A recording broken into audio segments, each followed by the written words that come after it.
கர்த்தருடைய பரிசுத்த நாமம் மகிமைப்படுவதாக.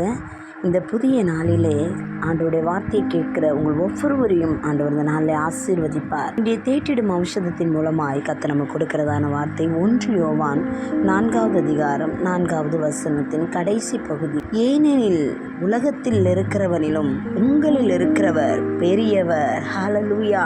நீங்க தாயின் கருவியிலிருந்து உருவாகும் முன்னே ஆண்டவராகிய இயேசு நம்மை அறிந்திருக்கிறார். ஒவ்வொரு சூழ்நிலையிலும் உண்மையாகவே ஆண்டவர் நம்மோடு இருந்து நம்மை நடத்தி வந்திருக்கிறார். சாத்தானால் பல காரியங்கள் வாழ்க்கையில நடந்திருந்தாலும் ஆண்டவர் நம்மை தோற்று போக விடவே இல்லை. காரணம், இந்த உலகத்தில் இருக்கிற சாத்தானை விடவும் ஆண்டவராகிய இயேசு பெரியவர். அவர் பெரியவர் என்பதை நம்முடைய வாழ்க்கையில ஒவ்வொரு போராட்டங்களிலும் இருந்து நம்மை விடுவித்து காண்பித்து கொண்டே இருக்கிறார். எந்த சூழ்நிலையிலும் நாம் தளர்ந்து போக வேண்டாம். இயேசு பெரியவராய் நம்முடைய வாழ்க்கையிலிருந்து இன்னும் பெரிய காரியங்களை செய்வார். God bless you.